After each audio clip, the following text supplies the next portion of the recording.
That's one of the reasons the natives are restless on your side, even your people, because they voted for let's get the criminals out of the country, and what they got was no, let's find people who've been working here for 10 years and go to Home Depot and get them. That's the we don't like. I hear it, and there's nothing that feels good about seeing people who had good intentions, generally speaking, leaving our country in this manner. However, we either have rules or we don't. We either have laws or we don't. And I think what the goal has been of this administration, and they've said it too, is that they are targeting the worst of the worst. They are targeting the gang members, the criminals, the drug dealers, the human traffickers, which, by the way, 300,000 children went missing under Joe Biden's tenure as president coming over that southern border. Do you know this administration and the ICE agents out there have found 25,000 of these kids and had them, most of them, reunited with their families. There is good coming out of this, but you have been people who think that there's some easy fix to this are wrong, and it's very unfortunate. We should have had the laws enforced. You can't just come here illegally. And whenever they're doing these raids and they're getting the bad guys, sometimes, yes, there are other people who are collateral damage. And I'm not saying they're bad people, but they did break the law. What's up, everyone? Talks with Kenny here today, and we're going to be talking about America first, America only. As you saw from the intro, Bill Maher tried to debate this narrative that, oh, even people on your side doesn't like what Donald Trump is doing. But on a recent poll done by CNN, and we're going to react more in fuller context on that poll, but most Americans support mass deportation, regardless of your criminal status. Voter ID opinion. Do you favor or oppose requiring all voters to provide photo ID at their voting place in order to vote? 84% of Americans are in favor of that. But what Democrats are trying to tell you, it's inhumane. Oh my God.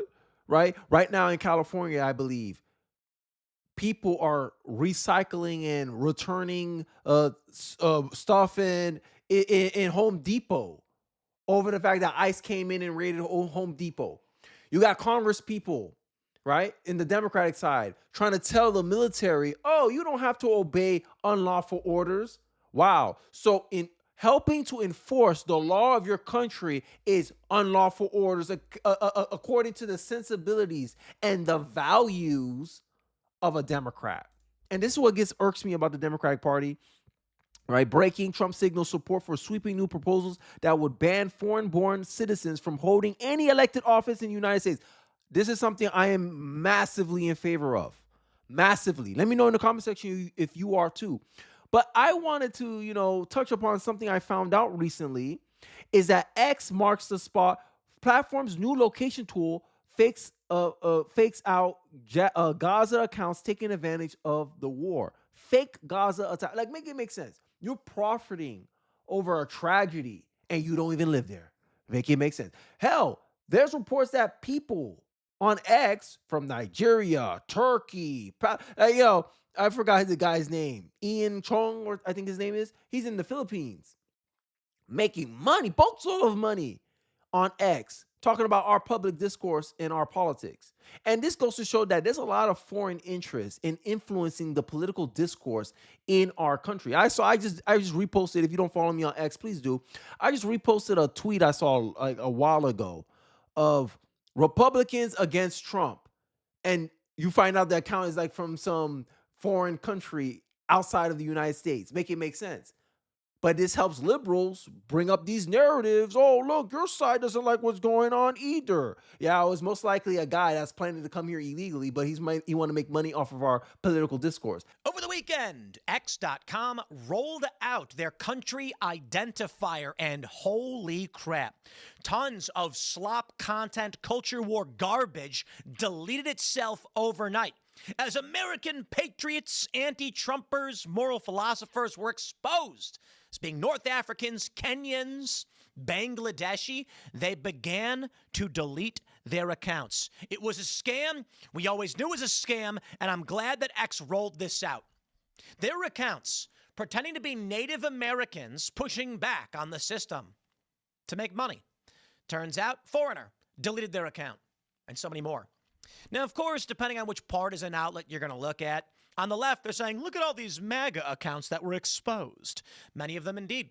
However, there are many on the left as well. The whole game was a manipulation from the get-go. At least we know Ian Miles Chong was honest that he was in Malaysia. Is it Malaysia? That's why a lot of people don't like the guy. And this is why the internet isn't real life, right?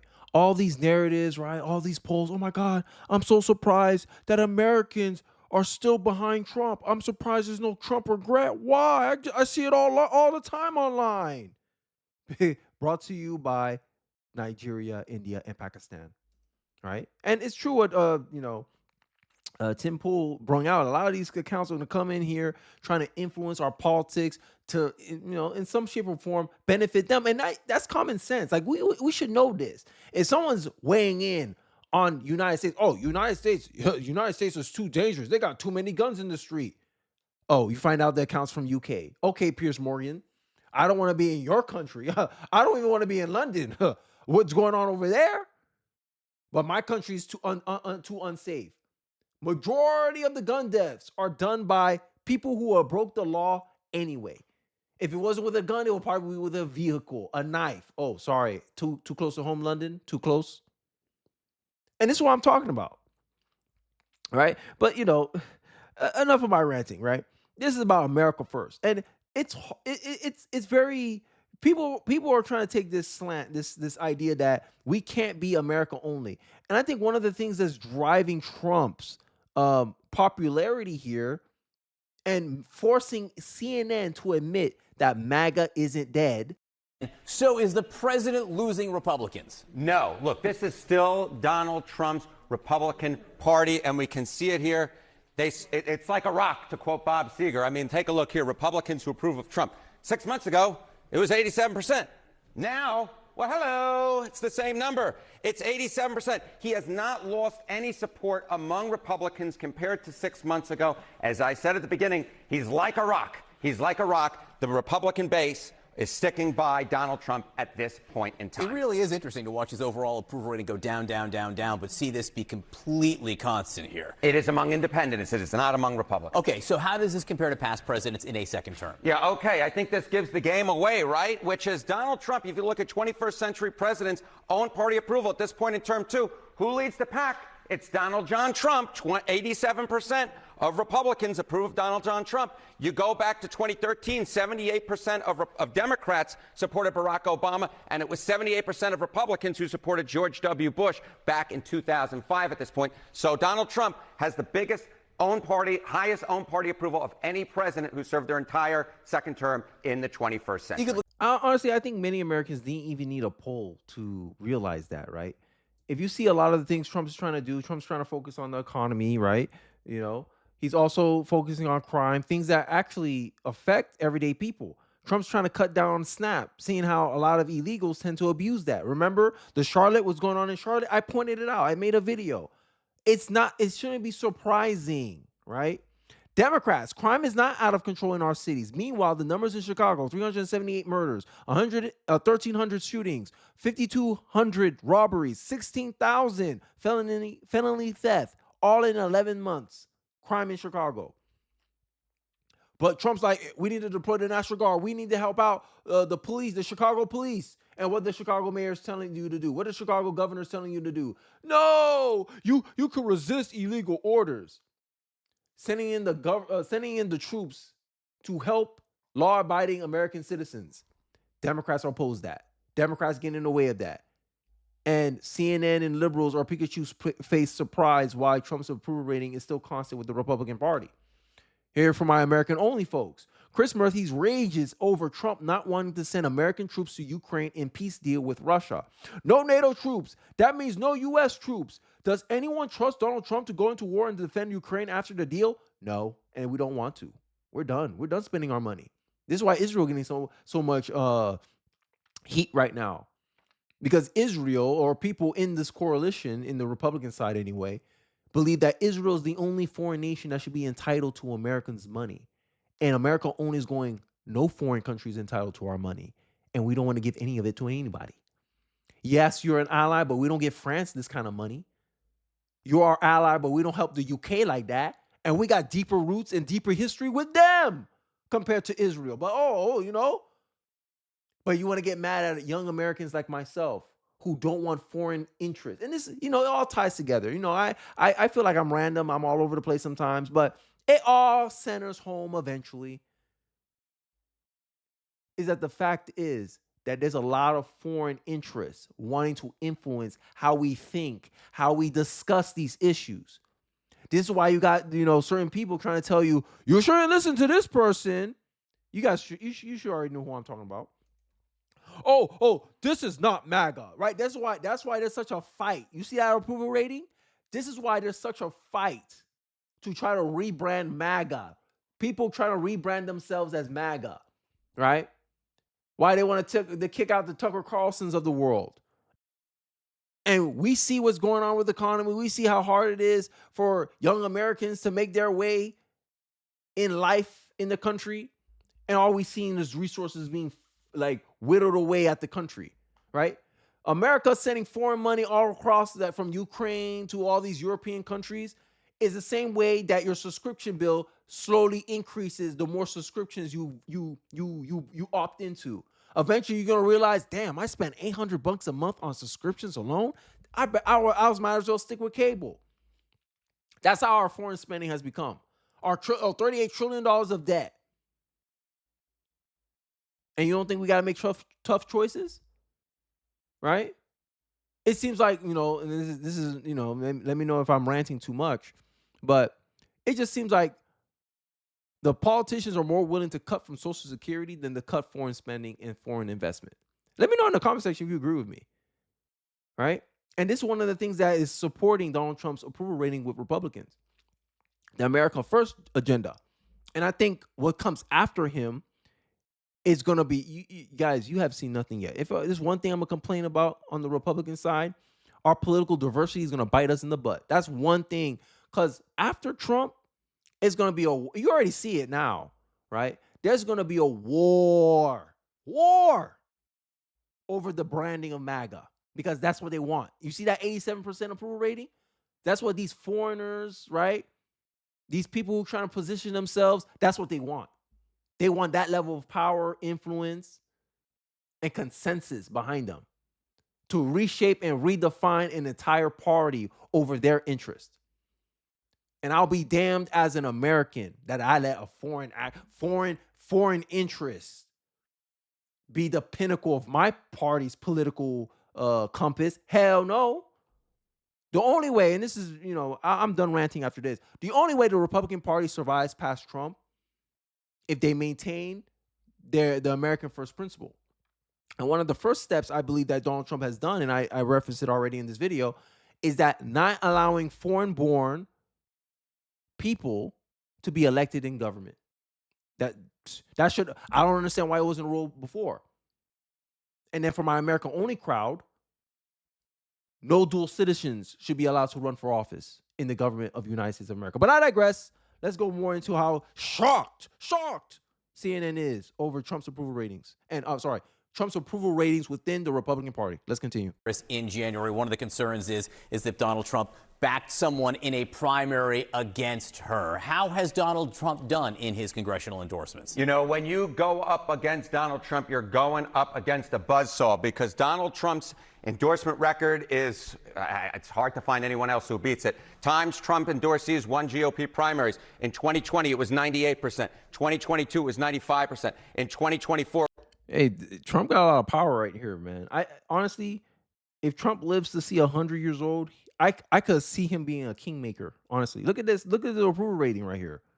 This is why, this is what foreign interests want. This is why a lot of foreign interests, foreign coalitions, right, from the Somalians, this is why they love to put money into our politics. This is why they get their dual national citizens involved in politics. If you can win this guy over, hey, we need you to endorse this candidate for us. Okay, I'll endorse him for you. 96% chance of winning. And then enough of these people get in. It's the same strategy that the Democratic Socialists are doing right now to slowly take over the Democratic Party. And this is something younger Americans are very vigilant on. And that's why I talked about it earlier in my video when the Democrats are talking about the military gets to decide who's in charge, essentially, right? To undermine Donald Trump's authority, essentially, right? I talk about this. Our politics, as the younger you go, I'm 29 years old. I'm gonna turn 30 in 2026. Politics is gonna be like this. The younger you are, the more divided it is. I honestly think I'm gonna see a civil war in my lifetime, if not already. Charlie Kirk was just the start. I honestly believe that. I think we're gonna come in some rough times, and politically violent movements have happened before in this country, from the Black Liberation Party and all that stuff. We've seen that level of violence before, but it's crazy. I cannot imagine living through that. But I digress. Let's continue. It was 96%. And I will note the majority of times that Donald Trump backed a challenger to an incumbent like Marjorie Taylor Greene, that challenger won a majority of the time. The bottom line is this. There was a real reason why Marjorie Taylor Greene decided, you know what, it's not worth the fight, because more times than not, when you go up against Donald Trump in a Republican primary, you lose. Not just more times than not, almost all times. Almost all of the times, yes. Based on these. All right, Marjorie Taylor Greene, she's saying she's not going to run for president, but there are other questions, which is, hey, is she going to stay a Republican even? What do the markets think about that? All right, so we go to the prediction markets here, and the chance to leave the Republican Party by January 1st of 2027. You can see it. Now, I don't know. I don't have much of an opinion on the Marjorie Taylor Greene stuff, honestly. I kind of just wanted to focus on the American First, and why I see so much drama in the conservative movement is because I know it's jockeying for position. I'm talking about a coalition of people that have a combined interest that I've been noticing. They're trying to redefine the branding of America First. And this is where you get the America First, America Only crowd coming in. Because we say America First, and these people say, yeah, it's still America First, but you got to include this interest. And then we go, no, America Only. And they want to call you an extremist for that. Make it make sense. I'm tired of the character assassination, right? I'm tired of the people on the woke right? The Ben Shapiro, cabal. Like there's a clique in it. There's a club. You guys see it. I know everyone. I'm gonna speak to it now. We all see it. We all see the club. There's a club that, hey, here's one cabal, here's another cabal. Tucker Carlson's not in that cabal, so that's why they're going so hard at Tucker Carlson. And this is why I'm starting to, Turning Point is starting to become, the thing that the GOP was in the past, right? People are trying to gatekeep. You're an approved speaker. You're not an approved speaker. And there's been this constant fight that I've been noticing. This is why there's so much drama on the right. Because people are trying to gain control of the movement. They're trying to be the flag bearers, because then they get to dictate how things are supposed to be communicated. This is why you got people, I found it incomprehensible that Benny Johnson had a certain someone on his show. Who the hell are you? That's Benny Johnson's show. Benny Johnson can talk to whoever the hell he want to talk to. You don't get to dictate that. But hey, I digress. Let me know your thoughts and perspective in the conversation below. Do you think I'm out of bounds for demanding that my country is run by people who have unfiltered, undoubtable loyalty and interest to this country to run and manage my country and my government? Is it fair for me to ask for that? Is it fair for me to ask that no foreign-born people are allowed to be elected in official, government capacity? No dual citizens allowed to run as president or as some elected official in my government? Do you think I'm out of bounds for asking that? I'd like to hear your thoughts and perspective in the comment section below, because I honestly think when you start talking about stuff like that, it hits people a certain way. People who are foreign-born, they might feel some type of way. People who do have dual national citizenship, they might feel some type of way about it. But I'm just asking, what's fair? Isn't that fair? Wouldn't you want wouldn't you want it to be that when a person is acting in your best interest, that they only have your best interest at heart? Is that not too much to ask? Is that not the right of every citizen in any country? I don't care if you're Sweden, English. Should it be fair for the citizens of the country to demand that? That's a question I want to ask in the comment section below. Don't forget to like, comment, subscribe, please share this video if you feel so inclined. It really does help me out in the algorithm, and I'll catch you guys on the next one. Peace.